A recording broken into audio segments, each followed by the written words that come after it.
반갑습니다. 한국금융개발원 강사 정문영입니다. 자, 이번 시간에는 공인자격증 완전정복 유통관리사편 18번째 시간으로 점포 구성 전략에 대해서 한번 살펴보도록 하겠습니다.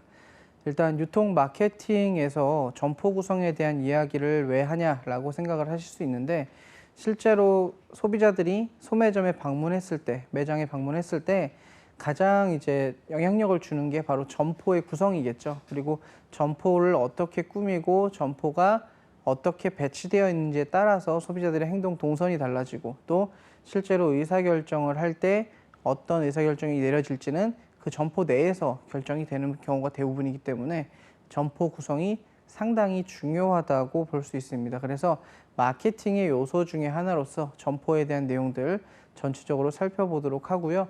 또한 점포 구성의 전략들이 실제로 상당히 다양하고, 그 점포를 어떻게 배치하는 것이 옳은지에 대한 내용까지 한번 구체적으로 살펴보도록 하겠습니다.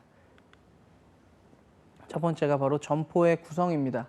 점포 구성의 개념, 구성의 개요, 점포의 개념부터 보시면, 일단 여러분들이 점포라는 얘기를 들으셨을 때 우리가 생각하는 매장이구나 라고 생각을 하시죠. 자, 당연히 그 개념입니다. 그런데 이제 마케팅적으로 조금 풀어냈을 때 그 개념이 조금 다르다라는 것만 인식하고 보시면 되겠습니다. 자, 점포란 다수의 최종 소비자를 대상으로 상품 혹은 서비스를 판매하기 위해 유통활동을 전개하는 장소를 말한다. 자, 여러분들이 잘 알고 있는 개념인데 조금 사전적인 개념으로 바뀐 거죠.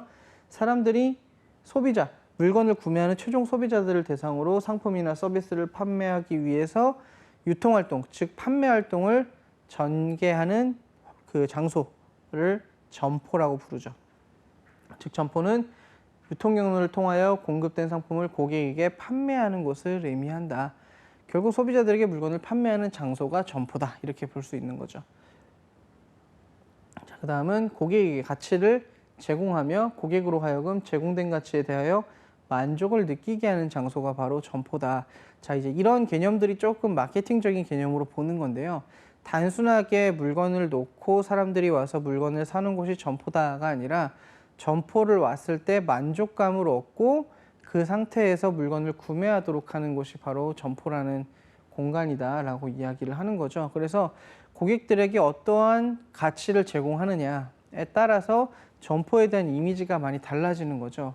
더운 여름에는 에어컨을 틀어놓고 그리고 전체 동선을 시원하게 구성을 해놓으면 거기에 방문하는 사람들이 어때요? 기분이 좋아지고 또 구매 의욕이 올라갈 확률이 훨씬 높아진다는 개념이죠. 더운 여름인데 매장 안에 에어컨이나 시원하게 해놓지도 않고 아무 배치도 없고 동선도 복잡하게 돼 있다면 사람들이 그곳에서 의사결정을, 즉 판매에 따른 구매 의사결정을 할 확률이 많이 낮아지게 되는 겁니다. 그래서 이러한 것들, 제공된 가치에 대해서 만족을 느끼게 하는 장소가 점포다. 그리고 점포 구성은 점포 내에서 제품과 서비스를 수익성과 경쟁자와의 관계, 그리고 점포 컨셉 등을 고려해서 전체적인 매출액을 높일 수 있도록 배치하고 배열하고 구성하는 과정을 전부 다 점포 구성이라고 부릅니다. 점포를 단순하게, 자, 우리 매장은 그냥 똑같이 네모나게 만들어 놓고 매대는 가운데 놓고 계산대는 입구 옆에 놔둬, 이런 식으로 단순하게 배치를 한 게 아니라 고객들의 동선을 생각하고 우리가 판매하는 물건의 특성을 생각하고 또 점원들의 활동 동선, 업무 동선까지 고려를 해서 점포를 배치를 해야겠죠. 그래서 이런 것들을 하는 것을 다 점포 구성이라고 한다. 그래서 오늘 우리가 이 내용들에 대해서 살펴보게 되는 거죠. 자, 점포의 개념 조금 더 살펴보면, 자, 점포 구성, 앞에서 설명드렸던 배치나 배열이나 구성하는 거, 이러한 점포 구성은 잠재 고객이 별다른 노력을 기울이지 않더라도 쉽게 찾을 수 있도록 꾸며야 한다. 그냥 지나가다가 매장에 들어왔는데 좋은 물건이 있네 하고 쉽게 물건을 발견하고 물건을 구매할 수 있도록 배치하거나 배열하는 게 좋겠다라고 설명을 하는 겁니다. 결국 점포라는 것도 사람들이 들어와서 물건을 구매하는 건데, 이왕이면 눈에 잘 띄게, 그리고 동선이 좋게 해놓는 게 좋겠죠. 그리고 다양한 계층의 고객을 대상으로 하는 점포는 매장 앞을 지나는 고객이 내부의 분위기를 느낄 수 있도록 설계를 한다. 특정한 대상을 매장으로 흡인하기 위해서 노력을 할 때는 특정한 대상의 구색에 맞는 인테리어 컨셉만 갖추고 있으면 돼요. 아니면 고객들이 알아서 흡인이 되는 전문점 같은 경우에는 크게 인테리어를 노출시킬 필요가 없고 매장에 방문하는 고객들에게 어필할 필요가 없죠. 하지만 다양한 계층들을 모두 다 흡인하기 위해서는 매장 외부에서도 매장의 분위기가 느껴지도록 간판이나 외부 인테리어, 그러니까 인테리어가 아니라 엑스테리어부터 전부 다 관리를 하고 매장으로 흡인할 수 있도록 해야 되죠. 그리고 가능한 매장 내부의 인테리어 그리고 혹은 분위기를 좀 느낄 수 있게 해놓으면 지나가던 사람들이 호기심을 갖고도 매장에 방문을 할 수 있게 됩니다. 그래서 점포를 그렇게 꾸며 놔야 된다는 얘기죠. 자, 그리고 자칫해서 생길 수 있는 이제 문제점이 바로 이런 것인데, 점포 구성은 너무 화려하거나 고급스럽게 꾸미면 고객들이 부담을 느낄 수 있습니다. 그러니까 내가 이 매장에 들어가도 될까? 혹은 이 매장이 너무 고급스러운데 나하고 안 맞지 않나? 약간 이런 느낌을 가질 수 있어요. 궁금하긴 해도 매장에 실제로 들어가지 않을 확률이 있다는 거죠. 그래서 개성과 특성을 살리면서도 조금 친근하고 사람들이 많이 와서 대중적으로 좀 이용을 할 수 있도록 그런 인테리어를 고민을 해봐야 된다. 점포의 구성을 고민을 해봐야 됩니다. 그래서 실제로 겉에를 너무 화려하게 해놓으면 내가 분명히 사고 싶은 물건의 종류, 카테고리의 물건이긴 하지만 매장을 방문하기가 좀 꺼려질 수도 있어요. 그게 부담스러워서. 그래서 이러한 것에 대해서 다시 한번 고민을 해야 된다. 자, 그리고 특정한 목표 고객을 대상으로 하는 경우에는 목표 고객만이 점포 안으로 흡인되도록 그렇게 점포를 구성할 목적이 있겠죠. 실제로 예를 들어 전문점 같은 경우는 외부에서 딱 봤을 때부터 뭔가 특정한 그런 물건의 카테고리만 판매를 하는구나 라는 인식을 주는 것이 오히려 또 도움이 될 수 있습니다. 왜냐하면 특히나 전문점 같은 경우에는 상품의 폭이 이렇게 넓지 않고 또 제품에 대한 관여도가 많으면서 상품의 깊이가 깊은 물건들을 사러 오는 사람들이 많이 있습니다. 그러면 그냥 지나가면서 이렇게 궁금해하거나 한번 알고 싶어서 오는 사람들은 매장에 들어가서 설명을 해도 잘 이해를 못하고, 그리고 물건을 구매할 확률이 낮기 때문에 판매 인력이 거기에 시간을 허비할 의미가 없겠죠. 그래서 이런 경우에는 우리가 목적으로 하는 대상만 조금 매장에 흡인이 될 수 있도록 하는 것도 판매에 있어서 효율을 높이는 그런 효과가 나타날 수도 있다라고 보는 겁니다. 자, 그리고 점포 구성의 이제 두 번째를 보시면 점포가 컨셉을 가져야 됩니다. 컨셉. 우리가 어떤 점포를 봤을 때 저 점포는 이러한 특성이 있구나. 저 점포는 이러한 특성이 있구나. 저긴 되게 신기하다. 저긴 되게 예쁘다. 이런 컨셉을 좀 줘야 되는데요. 첫 번째, 고객은 필요한 상품을 구매하기 위해 판매하는 곳의 존재를 인식하고 구매 행동에 나설 때가 있고, 또 매장에서 즉각적으로 상품을 구매를 결정할 때가 있다. 그래서 이런 컨셉을 어떻게 하느냐에 따라서 이런 과정들을 잘 이해할 필요가 있다라는 겁니다. 대부분의 이제 소비자들은 우리가 물건을 정해놓고 구매를 하는 그 시기가 아니라면 대부분 그냥 이제 쇼핑을 가서 물건을 구매를 하게 되죠. 그러다가 이 매장 저 매장 다 들어가 보고 이렇게 구매를 하게 되는데, 실제로 여러분들이 쇼핑을 하고 하는 동선들을 생각을 해보시면 특히나 이제 여성분들 같은 경우 미적인 게 조금 더 예민하기 때문에 조금 더 예쁘게 꾸며진 곳, 조금 더 이제 좀 아늑하게 꾸며진 곳, 이런 매장들을 더 선호하는 경향이 있죠. 그리고 실제로 매장을 모르고 갔을 때는, 매장에서 내가 뭘 살지 모르고 갔을 때는 현장의 그런 분위기나 컨셉을 보고 제품을 구매하기도 합니다. 그래서 제품의 컨셉과 더불어서 매장의 컨셉을 잘 잡아놔야 이런 사람들, 목적성을 갖고 오는 사람들은 어차피 목적을 갖고 구매를 하니까 상관이 없는데, 이렇게 매장에서 즉각적으로 상품을 구매 결정을 하는 사람들이 있기 때문에 매장 컨셉을 조금 잘 정돈해 놓을 필요가 있다라는 겁니다. 2번에 보시면 고객은 원하는 상품이나 서비스가 다양하게 갖춰져 있고 많은 상품 가운데서 선택하고 싶어 합니다. 종류가 조금 있는 상태에서 고민을 하는 것보다 종류가 많은 상태에서 내가 하나를 선택하는 것을 더 선호해요. 그리고 서비스나 이런 것들도 내가 이용할 수 있는 서비스가 제한적인 것보다는 조금 더 다양한 서비스를 이용할 수 있는 곳에서 내가 선택하는 것을 그리고 쇼핑하는 것을 더 즐깁니다. 그리고 최대한 좋은 품질을 최대한 저렴한 가격에 구매하고 싶어 하죠. 그래서 이런 것들도 컨셉에 녹여낼 필요가 있고요. 또한 구매에 필요한 정보를 점포에서 제공하기를 기대를 합니다. 내가 물건에 대해서 어떤 물건을 사겠다라고 해서 가긴 하지만 실제 그 물건에 대한 정보들을 정확히 전달해주고 한다면 더 물건을 구매할 확률이 올라갈 수 있겠죠. 그리고 소매 점포는 고객들이 점포를 쉽게 이해하고 구매 행동에 올바른 정보가 전달되도록 해야 합니다. 그래서 여러분들이 옷을 사러 갔을 때 특히나 점원들이 많은 매장들이 있죠. 이런 것들은 굳이 이렇게 사람이 많이 필요할까? 물론 이제 옷을 정리하고 다른 업무들도 하겠지만 그런 매장들에서 고객들의 동선을 관리해 준다든가 아니면 필요한 정보들을 빠르게 제공하기 위해서 그럼 소비자들은 그거에 있을 때 만족감을 얻기 때문에 이런 점포 컨셉을 가지게 되는 거죠. 이런 것들도 다 이유가 있다라는 거. 이런 점포 컨셉을 고민할 필요가 있다. 실제로 이런 점포에 대한 얘기들은 여러분들이 실제 쇼핑했을 때를 좀 생각을 해보시고 아 내가 옷 살 때, 내가 신발 살 때 아 그래서 그랬구나. 아 그래서 그런 매장들이 그런 특성을 갖고 있구나 라는 거를 계속 접목시키면서 기억하시면 조금 더 쉽게 이해하실 겁니다. 자 3번에 소매 점포의 컨셉을 나타내야 됩니다. 자 보시면 내 점포가 우리 점포가 무엇을 판매하고 누구를 위한 점포인지를 명확하게 나타내도록 노력을 해야 됩니다. 자, 젊은 사람들 위주로 판매하는 매장 같은 경우에는 최대한 내부 컨셉을 활동성 있고 또 화려하게 조금은 화려하게 꾸밀 필요가 있겠죠. 그럼 젊은 사람들이 그런 분위기를 선호하기 때문에 그런 매장을 방문할 확률을 높일 수가 있습니다. 그리고 최대한 조명도 밝게 하고 다양한 색채를 써서 젊은 사람들이 쇼핑을 자유롭게 할 수 있도록 동선도 개방형으로 해서 사람들이 편하게 다닐 수 있도록 하는 게 굉장히 좋겠죠. 하지만 뭐 서점이라든가 아니면은 이제 일상적인 제품들을 구매하는 곳에는 굳이 너무 화려하거나 색채를 많이 쓰거나 이럴 필요는 없겠죠. 정돈된 분위기에서 점포 컨셉을 잡으면 되겠죠. 그래서 우리가 어떤 물건을 파느냐 그리고 어떤 대상들을 주로 할 것인가에 따라서 점포의 컨셉을 다르게 구성할 필요가 있다는 겁니다. 그리고 고객들이 점포의 존재를 인식하고 점포를 찾도록 한다.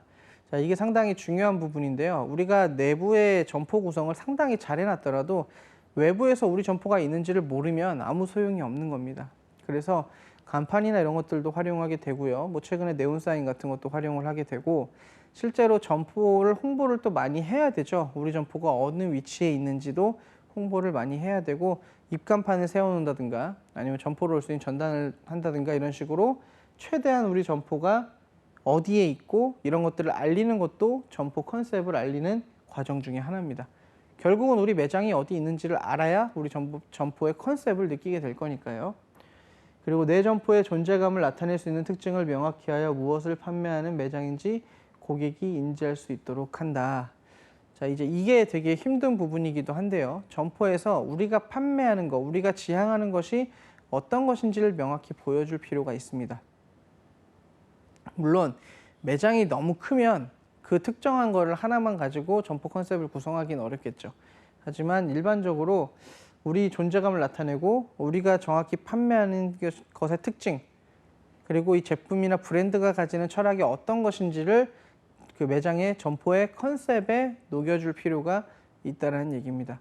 그래서 여러분들이 명품 매장을 가보거나 했을 때 일반적인 소매점의 옷을 파는 매장들과는 분위기가 다르죠.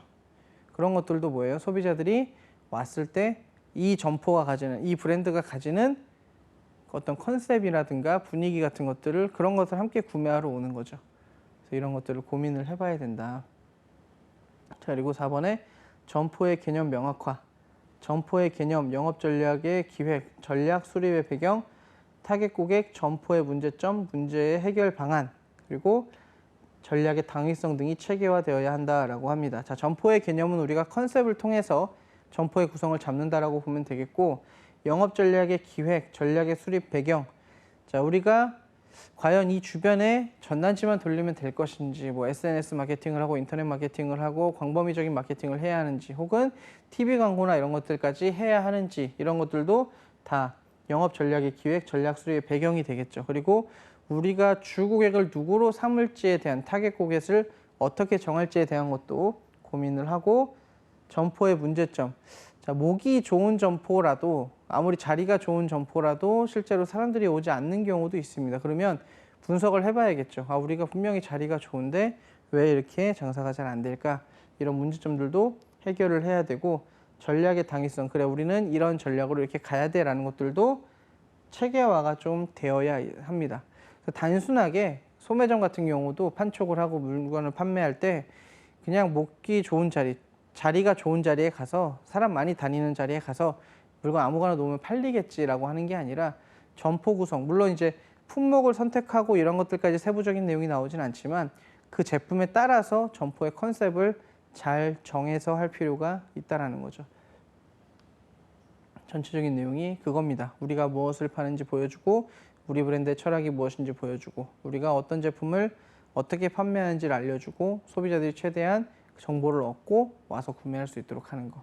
이게 점포 컨셉을 나타내고 점포의 개념을 명확화를 시키는 과정 중에 하나인 거죠. 자, 그다음에 점포를 이제 위치를 선정을 해야 됩니다. 그래서 점포 내에서 매장의 위치를 선택하는 것은 상당히 중요합니다. 그리고 고객에게 상품을 효과적으로 진열하여 판매 기회를 확대하는 지름길이 바로 매장의 위치 선정이다. 자, 우리가 어느 자리에 있느냐에 따라서 실제 고객들이 방문을 할 수도 있고 안 할 수도 있습니다. 그렇기 때문에 우리나라 특히나 어떤 대형 점포 안에 들어가 있는 소매 점포라면 더욱더 그 자리가 상당히 중요할 거고요.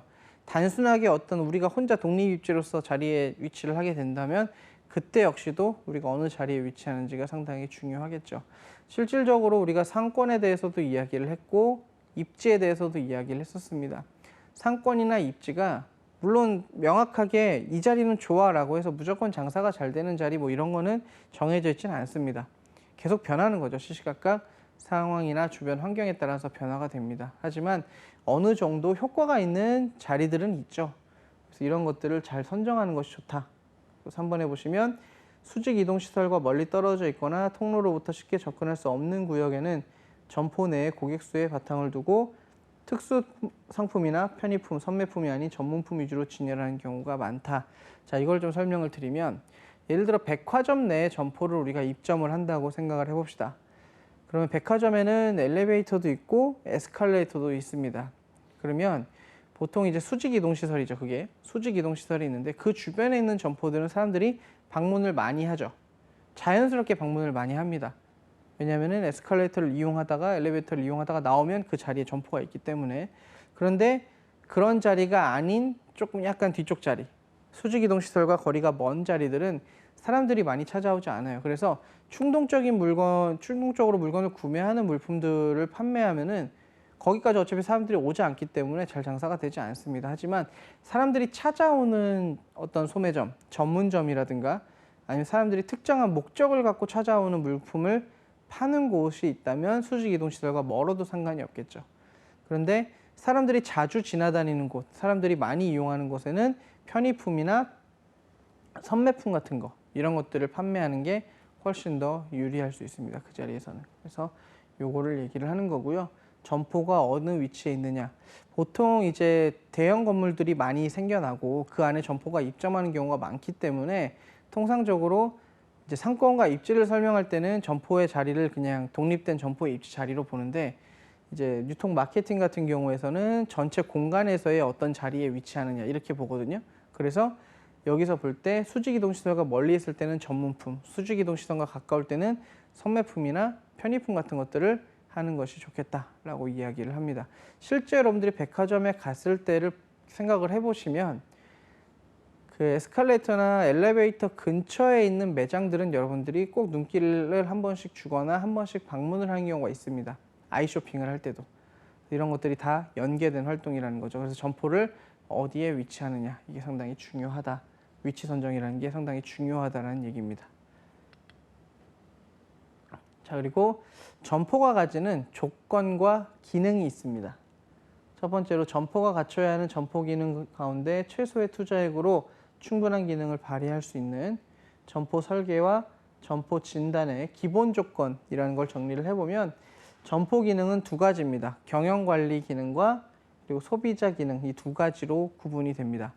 자, 단순하게 우리가 점포에 대해서 이런 것까지 생각을 해야 됩니까? 라고 생각을 할 수 있지만 점포를 정할 때는 이런 것들을 다 고려를 실제로 합니다. 그래서 경영관리 기능은 전방시설이나 중앙시설, 후방시설이 어떻게 돼 있느냐.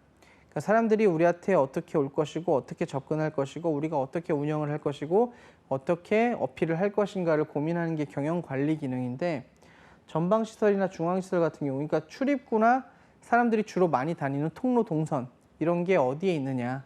그리고 진열관리 등을 어떻게 해서 사람들이 최대한 짧은 시간 안에 물건을 구매하고 최대한 물건에 대해서 많이 어필할 수 있는 시간을 가질 수 있을까를 고민하는 거.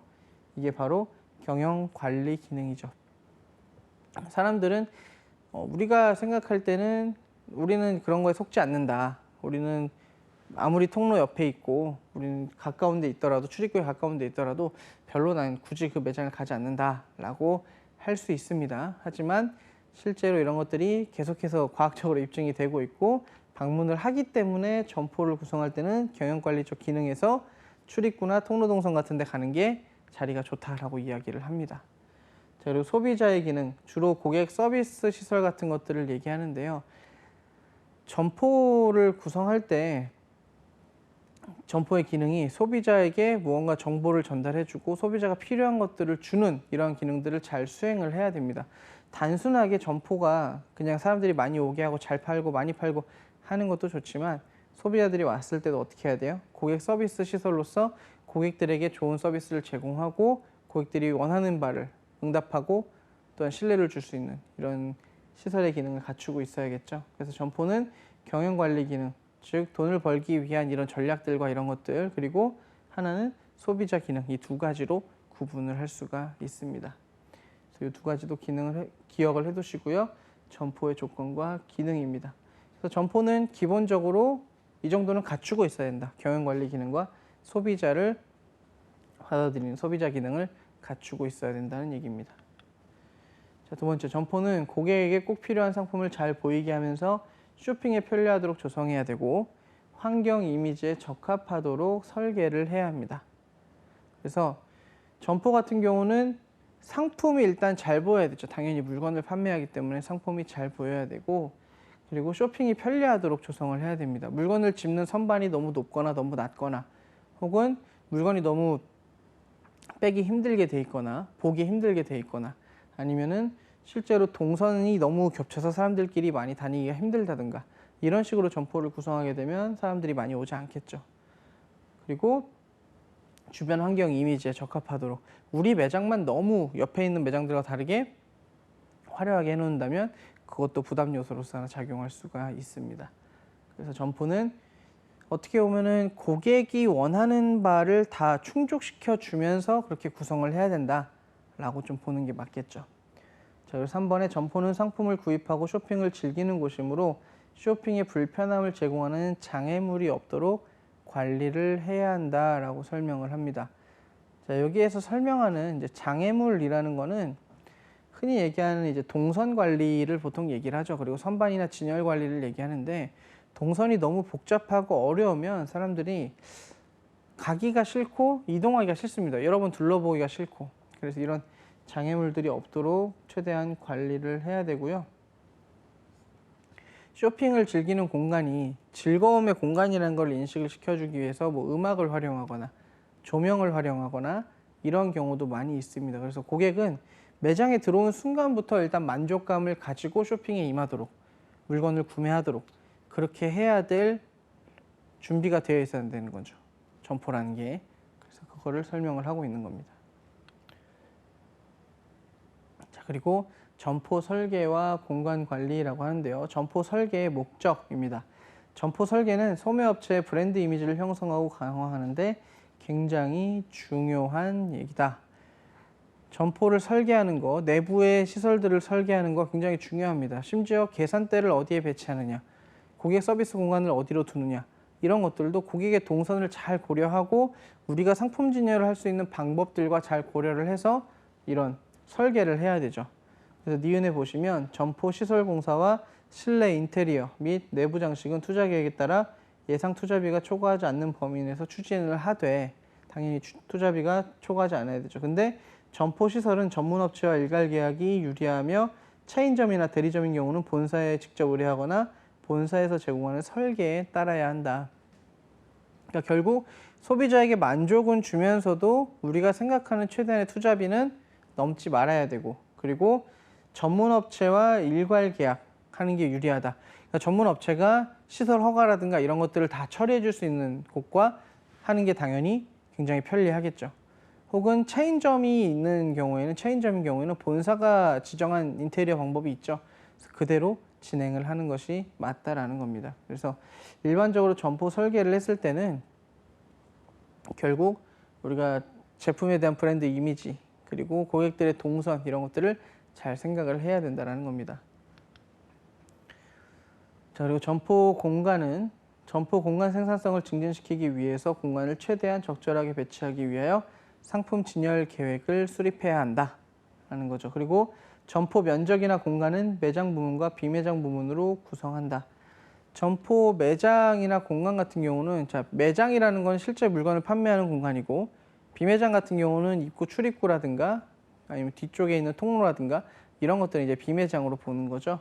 그래서 이렇게 비율의 차이를 구성을 하고, 자, 업종이나 취급하는 상품 점포의 규모에 따라 매장과 비매장의 비율의 차이가 있을 수 있다. 그래서 이거를 관리해야 된다는 겁니다. 매장의 길이가 너무 짧다 혹은 매장이 너무 작다 이럴 경우에는 비매장이 바로 옆에 있다면 비매장 부문을 연결을 시키거나 해서 매장으로 활용하는 경우도 있을 수 있겠죠. 그래서 이런 노력들을 해야 한다.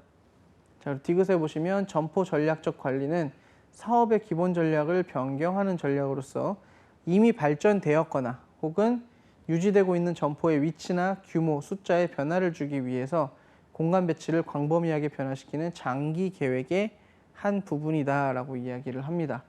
점포의 전략적 관리, 일단 전략적 관리니까 장기적 관리에 속하고, 점포가 앞으로 어떻게 구성이 돼야 되는지, 변경이 돼야 되는지를 장기적 관점을 갖고 좀 공간 배치를 광범위하게, 말 그대로 싹 전부 다 갈아엎는 거죠. 광범위하게 변화시키는 장기 계획의 한 분야를 점포 전략적 관리라고 이야기를 합니다. 근데 점포 같은 경우도 일정한 시간이 지날 때마다 한 번씩 리모델링 같은 것을 해주는 게 좋죠. 고객들 입장에서 물론 단골이라든가 아니면은 기존 매장의 분위기를 좋아하는 사람들이 당연히 있습니다. 하지만 특정한 매장의 분위기가 혹은 컨셉을 정해서 특정한 형태로 운영하는 매장 같은 경우에는 사람들이 많이 진료할 수도 있고, 또 기존에 있었던 매력적인 요소가 환경이나 시대의 변화에 따라서 달라질 수도 있거든요. 그러면 그럴 때는 전략적으로 장기적인 관점을 가지고 매장의 구성을 바꿔볼 필요도 있다. 그래서 장사가 잘 안 되시는 분들이 보통 이런 매장 구성을 많이 바꾸고 새로 뒤엎고 많이 하죠. 그래서 그런 것들이 실제로 연관성이 있기 때문에 그런 작업들을 진행을 하는 겁니다. 그리고 리을에 보시면 물리적 공간 압박과 생산성 목표에 따라 표적시장 점유율의 균형을 위해 매년 실시되는 전술적 관리는 현재 점포 내 매장 공간의 재할당과 분류 작업을 뜻한다. 그래서 보통 1년이나 6개월 주기로 계산대의 위치를 바꿔보든지, 그러니까 변경할 요소가 없다면 변경할 필요가 없겠죠. 장사가 너무 잘 된다면 상관이 없는데, 매출에 영향을 미칠 수 있는 더 좋은 매장의 구성 요소, 구성 배치 방법 이런 것들이 있다면 주기적으로 점검을 해서 6개월에서 1년에는 한 번씩은 이런 것들을 고민해 볼 필요가 있다. 이거를 전술적 관리라고 얘기합니다. 오랜 장기간의 계획 관리는 전략적 관리, 조금 단기간의 관리는 전술적 관리, 이렇게 보는 거죠. 자, 그리고 운영상 관리 보시면 특정 범위의 품목을 매장 공간이나 분류 공간에 할당하기 위해 상품을 적소에 옮기고 진열 효과를 항상 향상시키는 방법이다. 그러니까 말 그대로 운영이죠, 운영. 매장을 운영해 나가면서 어떻게 할 것인가를 고민하는 건데, 특정 범위의 품목을 매장 공간이나 분류 공간에 할당하기 위해서, 할당을 하는 거죠. 배치를 하기 위해서 상품을 적소에 정해놓은 장소 혹은 적절한 장소에 옮기고 진열 효과를 향상시키는 작업을 운영상 관리라고 이야기를 합니다. 그래서 잘 팔리거나 잘 안 팔리는 상품들을 주기적으로 위치를 바꿔보는 거죠. 그래서 가끔 여러분들도 역시 매장에 갔을 때 내가 늘 보던 자리에 늘 보던 물품들이 있었는데 그게 바뀌어 있는 경우가 있습니다. 그러면 이런 운영상 관리를 한 경우로 볼 수 있습니다. 자, 이제 두 번째로 나오는 게 점포의 디자인입니다. 자, 디자인이라고 하면 점포를 뭐 어떻게 예쁘게 만들 것인가 라는 얘기보다는 점포를 우리가 소구하고자 하는, 우리가 판촉을 하고자 하는 대상들에 따라서 어떤 식으로 구성을 해야 그것이 적절할 것일까를 이제 좀 구체적으로 보는 과정이라고 생각하시면 되겠습니다. 그래서 앞에서의 점포 구성은 뭐 물품을 잘 어필해야 되고, 제품의 브랜드를 잘 나타내야 되고, 이미지를 형상화해야 되고, 뭐 점포 구성을 깔끔하게 해야 되고, 동선을 고려해야 되고, 이런 것들을 얘기를 했다면, 이제 점포 디자인 같은 경우는 실제 고객들에게 어떻게 차별화해서 제공을 해야 되는가, 이런 것들을 볼 수 있습니다. 첫 번째가 점포 디자인 계획인데요. 1번에 점포 디자인 계획은 목표 고객의 성별, 연령에 따라 차별화된 이런 전략들이 필요합니다. 그리고 2번에 점포 디자인 예산은 인테리어 비용, 그리고 간판, 기타 비용 등으로 구분하여 계산하며 특히 공간별 면적과 레이아웃에 신경을 써야 하고, 동선 처리 여부는 업무 효율에 영향을 주므로 이에도 유의해야 된다라고 되어 있습니다. 그러니까 실제로 지켜볼 게 상당히 많은 거죠. 이런 것들을 다 지켜봐야 되고, 점포 디자인을 할 때 이러한 예산들은 단순하게 매장 내부에 있는 것들만 고려하는 것이 아니라 점포 외부에 들어갈 것까지, 그러니까 점포라고 했을 때는 점포 안과 점포 외부에 있는 것까지 다 고민을 해서 그런 비용들을 감안을 해야 한다라는 겁니다. 그리고 실제로 동선 처리 여부는 고객들이 다니는 것도 중요하지만 우리 점원들이 일을 하는 공간이기도 해요. 그래서 그 업무 동선에도 영향을 끼치기 때문에 동선 관리는 상당히 또 잘 해야 되겠다라고 이야기를 하고 있죠. 그리고 3번에 인테리어의 경우 대표성이 중요하므로 신중히 계획한다. 인테리어는 한번 바뀌게 되면 매장의 컨셉이 확 바뀌게 됩니다. 그래서 대표성을 띠고 있죠. 그래서 고민을 많이 해야 된다는 얘기입니다. 결국 점포 디자인을 계획할 때도 전체적인 면을 계속 고려를 하는 거예요. 점포라는 것이 특정한 어떤 하나의 매장의 특성을 갖고 하는 것이 아니라 매장 디자인에 영향을 주는 거, 그리고 점포의 구성에 영향을 주는 요소들이 상당히 많기 때문에 점포 구성이든 점포 디자인이든 다양한 요소를 가지고 좀 신경을 써야 한다. 그래서 시험에 주로 이제 언급을 하는 것들이 점포 디자인과 점포 구성에 대한 구체적인 의미를 묻기보다는 이러한 점포 구성을 하고 이러한 점포 디자인을 할 때 어떤 식으로 해야 하느냐를 물어봅니다. 그러면은 동선도 잘 봐야 되고, 매장에 우리가 운영하는 것도 잘 봐야 되고, 그리고 간판이나 뭐 통로 관리도 잘 해야 되고, 이런 것들을 종합적으로 판단을 해야 한다라고 답을 하시고 그렇게 기억을 해 놓으시면 되겠습니다. 자, 그렇다면 점포의 외장, 과연 바깥은 어떻게 디자인을 해야 하는가? 자, 점포의 외관을 스토어 프론트라고 해서 점두, 점포의 머리라고 이야기를 합니다. 점포의 외관의 그 입구를 점두라고 해요. 그래서 점두는 외관 자체가 그 점두와 쇼윈도, 진열장으로 구성이 되어 있습니다. 그래서 이는 통행이나 자동차 승객들의 눈에 잘 띌 수 있는 시각성, 그러니까 비주얼적인 면을 조금 잘 어필을 해야 하는 거죠, 외관을 할 때. 그래서 여러분들이 역시나 일상생활에서 백화점을 가보셨을 때 명품 매장 같은 데 옆에 지나가 보시면 뻥 뚫려서 조명을 강렬하게 비치는 것도 있고요. 아니면 벽면 전체가 막혀 있는데 가운데 상품 하나만 딱 들어가 있고 조명이 딱 비춰져 있는 이런 경우도 있습니다. 그래서 그런 것들은 시각성을 최대화시키는 거죠. 그래서 제품의 이미지나 통행하는 사람들이 봤을 때 와, 이거 굉장히 좋은 물건이구나, 이런 이미지 같은 걸 심어주는 거죠. 이런 식으로 하는 게 외관 디자인이고, 실제로 점포 외관에 조명을 어떻게 놓느냐, 그리고 입구의 모양을 어떻게 만드느냐, 입구의 넓이가 어떻냐, 입구를 들어오고 나가는 공간을 어떻게 배치하느냐, 이런 것들에 따라서도 실제로 상당히 많은 매출에 영향을 줍니다. 그래서 점포의 외장 디자인도 전략을 잘 세워야 된다라고 얘기를 하고 있고요. 2번에 보시면 점포의 외관 디자인은 고객이 노력하지 않고도 쉽게 발견할 수 있도록 구성하고, 고객이 막 찾아서 입구가 어딘지를 봐야 되고 이런 게 아니라 그냥 고객이 자연스럽게 흘러 들어갈 수 있도록 그렇게 구성을 해야 하고, 자, 고객 흡입형 고객들이 끌어와야 되는 점포는 고객이 외부에서 점포 내의 분위기를 느낄 수 있도록 설계를 해서 외부에서부터 점포의 분위기가 느껴지도록 해서 사람들이 최대한 많이 들어올 수 있게 이렇게 구성을 하는 거죠. 그리고 고객 흡인 기능을 중시해야 되고, 고객 선별형 점포는 목표 고객만 점포 안으로, 매장 안으로 들어올 수 있도록 그렇게 점포 분위기를 구성을 하면은 됩니다. 결국은 점포의 내부 구성 이전에 점포의 외관을 어떻게 구성하느냐에 따라서 이 흡인력이 생기느냐 안 생기느냐가 결정이 된다는 얘기죠. 그래서 이게 상당히 중요하다는 얘기입니다. 자, 3번에 점포는 외장 간판으로 그 존재를 알려야 하므로 점포 건축 시에는 주변 건물과의 조화 및 주민 또는 고객의 생활 스타일과 조화가 되도록 해야 한다라고 하고 있습니다. 실제로 점포의 디자인이 너무 혼자서 튀거나 주변의 미화에 영향을 끼친다면 안 되겠죠. 그리고 간판 같은 경우도 튀어나오는 거나 배치하는 게 다 규정이 있기 때문에 이런 것들을 다 지켜서 외관을 잘 해야 되고, 때로는 주민이나 고객들의 의견을 묻고 그런 것들을 반영하는 경우도 있을 수 있겠죠. 4번에 보시면 진열창, 그러니까 쇼윈도라 그러죠. 이것은 특히 점포의 존재를 알리는 역할을 합니다. 그래서 저가격 점포의 경우에는 가격표를 여기에 게시하기도 하는데, 여러분들이 잘 아는 이제 그 보석 브랜드죠. 미국의 티파니 같은 경우는 특징적인 상품을 진열하고 가격 자체를 옆에 가격표를 놓지 않습니다. 그럼 사람들이 굉장히 비싸고 희소한 제품이구나라는 이미지를 가지고 있죠. 그래서 그런 사람들만 매장에 들어와서 물건을 구매를 합니다. 그래서 이런 것들이 이제 외장 디자인의 역할을 하는 거죠. 그래서 쇼윈도가 이런 역할을 할 수 있다. 자, 그리고 입구 위치와 성격은 여러 가지 요인에 의해서 영향을 받는데, 고객의 접근을 용이하게 하려면 웬만하면 넓은 것이 좋습니다. 특정한 컨셉을 가진 매장이 아니라면 웬만하면 매장 입구의 넓이는 넓은 것이 좋다라는 거죠.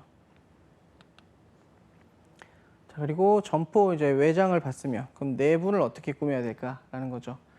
첫 번째, 점포의 내부는 매력적인 요인이 있어야 합니다.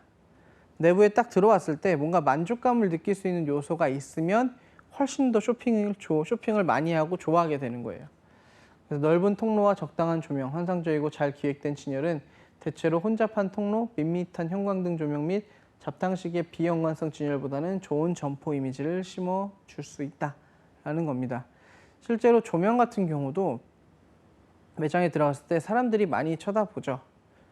되게 밝으면서 조명이 예쁘게 생기고 또 적절한 곳에 조명이 배치가 되어 있으면 사람들이 조금 어둡거나 많이 밝아도 크게 거부감을 일으키지 않습니다. 그런데 조명의 질도 안 좋고 밝지도 않고 어둡지도 않고 애매한 불빛에다가 실제로 진열을 할 때도 그냥 마구잡이로 진열을 해놓는다면 별로 그렇게 사람들이 좋아하지 않겠죠. 그래서 물론 진열의 방법도 다양하게 있어요. 섬진열도 있고 테마 진열도 있고 여러 가지 진열 방식이 있는데, 이런 것들을 잘 우리 매장의 컨셉이나 물품의 종류에 녹여내서 이런 것들을 잘 할 필요가 있겠죠. 그리고 두 번째, 내부 디자인은 고객의 구매 욕구를 높이기 위해 점포 내의 분위기를 즐겁게 그리고 상품을 보다 매력적으로 느낄 수 있도록 설계를 해야 한다. 자, 마네킹을 쓰는 경우도 있고요. 옷 같은 경우는 활동성이 있는 마네킹에다가 옷을 입혀놔서 브랜드의 이미지나 제품의 이미지를 어필하는 경우도 있고요. 그리고 TV라든가 영상을 같이 놓고 제품을 소개하는 영상을 그림과 같이 놓는다든가, 아니면 제품을 특이하게 이제 배치를 해서 놓고 사람들이 그 제품을 굉장히 좋은 제품처럼 쳐다보게 만드는 그런 경우도 있고요. 그래서 배치하는 전략도 상당히 많이 있다. 그러니까 결국은 고객들이 매장에 와서 상품을 보고 이 매장에 진열된 것을 딱 봤을 때 와, 깔끔하다, 딱 잘 돼 있다 라는 이미지를 명확하게 주는 것이 상당히 중요하다는 거죠. 그러니까 결국 점포 내부의 인테리어는 이런 작업을 어떻게 하면 고객들이 잘 보고 명확하게 보고 예쁘게 보고 즐겁게 쇼핑을 할 수 있을까라는 것을 고민을 하는 작업이다라는 겁니다. 그래서 내부 면적의 배분은 매장 및 비매장 면적의 비율과 매장 면적을 상품 구색별로 구분하여 가장 효율적인 비율로 구성하는 것에 주의를 해야 한다라는 겁니다. 당연히 매장과 비매장 면적을 고려를 하고요.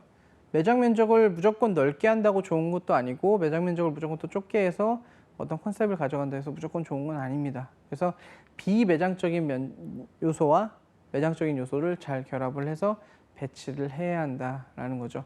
우리 이제 시험에서는 어떤 구체적인 수치화된 자료 혹은 어떻게 만족감을 얼마나 얻고 뭐 이런 정확한 데이터에 근거한 어떤 내용들보다는 이런 식의 만족을 줘야 되고 매력적인 요소를 줘야 되고 이런 식으로 문제들이 출제가 되기 때문에 지금 이제 여러분들이 보시면서 어떻게 하는 게 만족을 주는 것이고 어떤 조명이 도대체 좋은 거고 어떤 색깔이 좋은 거고 물론 이제 내용들의 그런 것들이 있긴 하지만 현재는 일단 점포의 내장 디자인 전략을 할 때는 결국은 고객이 만족할 수 있는 수준까지 끌어올리는 것이 좋다라고 기억을 해두시면 일단 될 것 같습니다.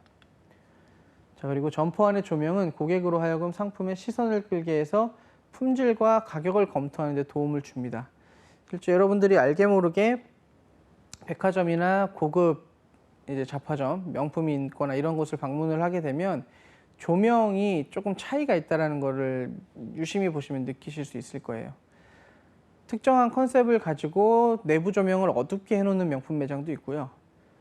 혹은 전체 다른 곳에서도 보일 정도로 굉장히 밝게 매장을 구성해 놓는 곳도 있어요. 그래서 이런 것들은 매장의 브랜드라든가 이미지를 가지고 주 타겟이나 고객들의 연령대 혹은 고객들의 취향을 고려해서 그렇게 해놓는 거죠. 그래서 고객으로 하여금 좀 시선을 끌게 만드는 작업만 하면 되고요. 작업을 하면 되고 그리고 구매 의욕을 일으키게 설계하는 등 상품을 돋보이게 하는 색채 배합과 상품의 분위기에 맞는 상점 색채를 선정한다. 자, 이게 굉장히 또 중요하죠.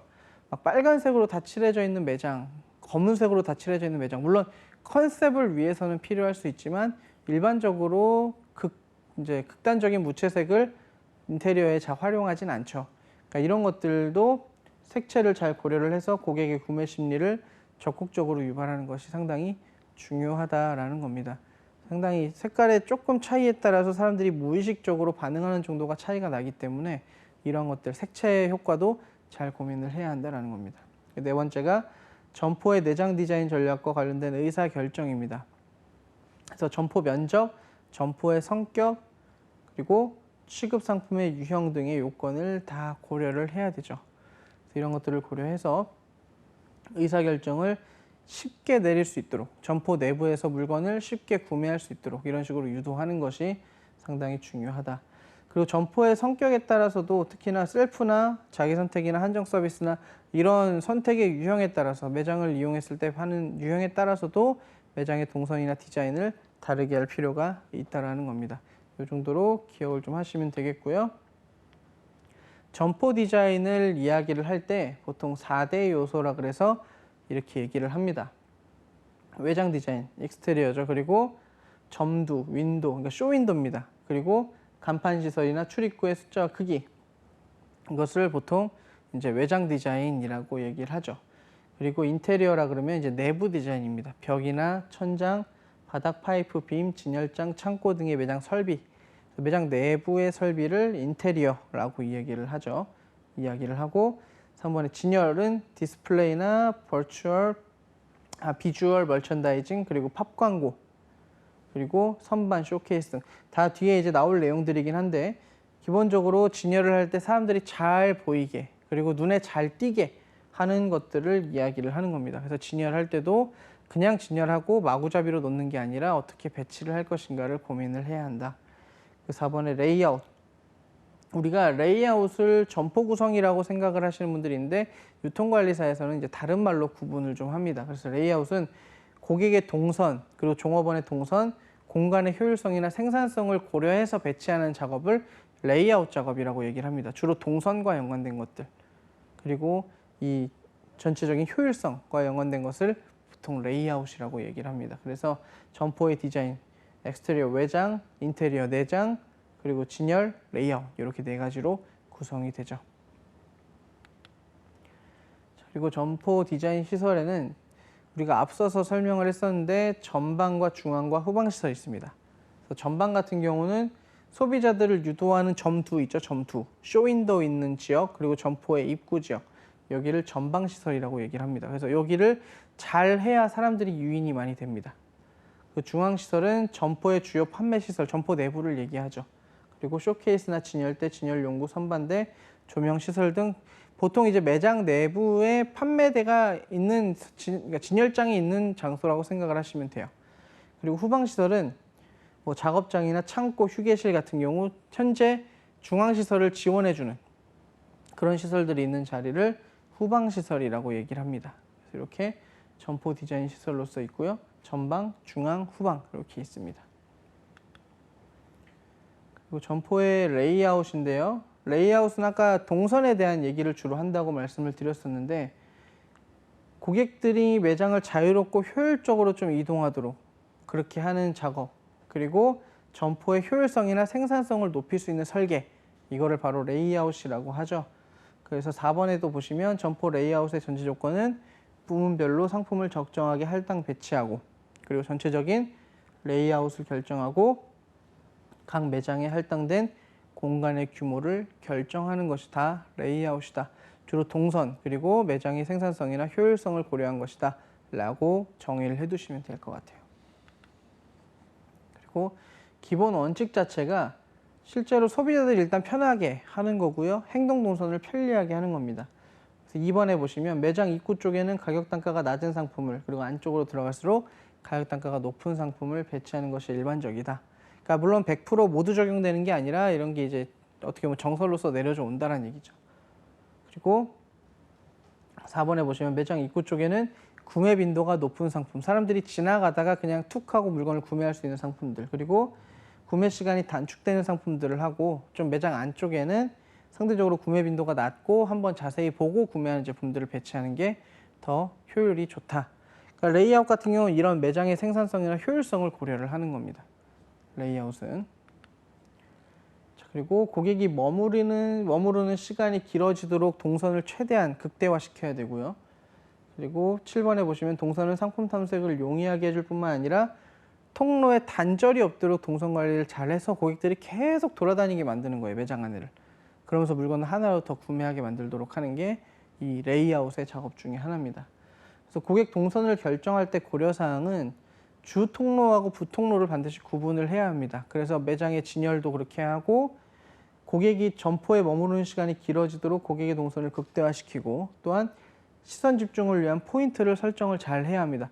매장 중앙이나 이런 곳에 사람들의 시선이 좀 모일 수 있는 상품이라든가 진열을 해서 사람들이 최대한 레이아웃을 활용해서 생산성이나 효율성을 높일 수 있도록 매장 구성을 해야 하는 거죠.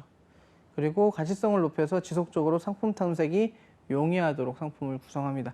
끊임없이 볼 게 있도록 만드는 거죠. 그럼 매장에서 물건 하나라도 선택하도록 이렇게 하는 것이 바로 레이아웃의 기본 원칙이다. 그래서 레이아웃은 매장의 동선 관리, 그리고 생산의 효율성, 그러니까 말 그대로 매장의 효율성과 생산성을 관리하는 거다. 어떻게 하면 잘 팔까? 어떻게 하면 많이 팔까? 어떻게 하면 진열을 잘 할까? 이런 것들을 고민하는 것이 바로 레이아웃이다. 점포 구성이라는 말과는 차이가 있다라는 겁니다.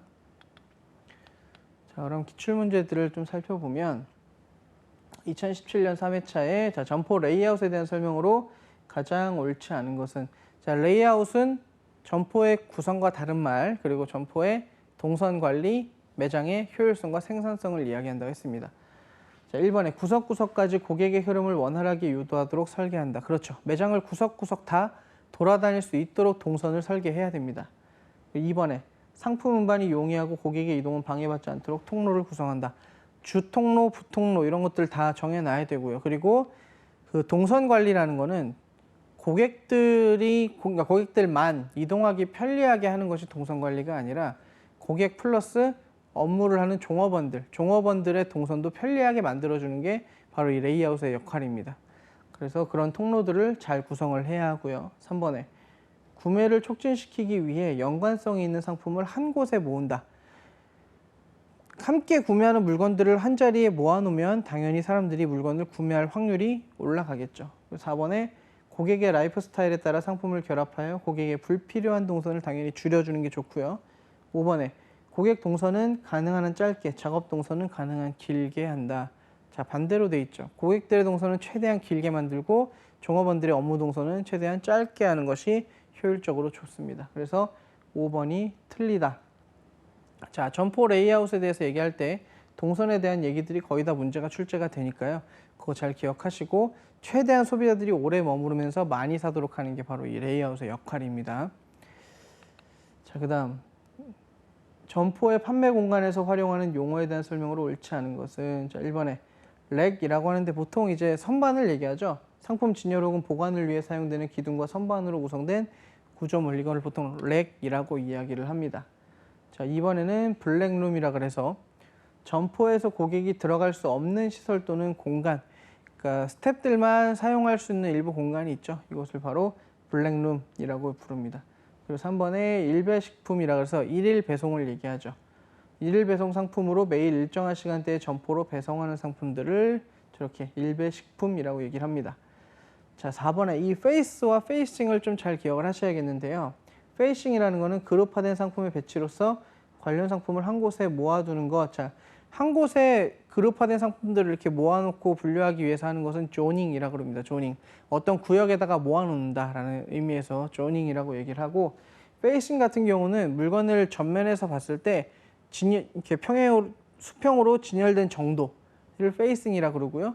그렇게 정면이 보이도록 진열하는 것을 페이스라고 이야기를 합니다. 그래서 페이싱은 페이스의 수량, 정면으로 딱 봤을 때 진열한 수량을 얘기하죠. 예를 들어 과자 같은 상품들 A, B, C 제품이 있을 때 A 제품이 두 줄로 상품이 쭉 안으로 있으면 페이싱이 2개가 되겠죠.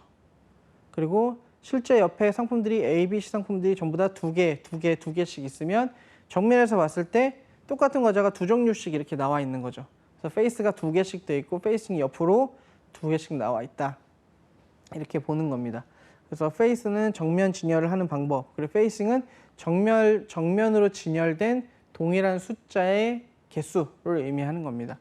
그래서 4번이 페이싱이 아니고 조닝, 모아두는 거, 그룹화된 상품들을 모아두는 걸 조닝이라고 얘기를 하죠.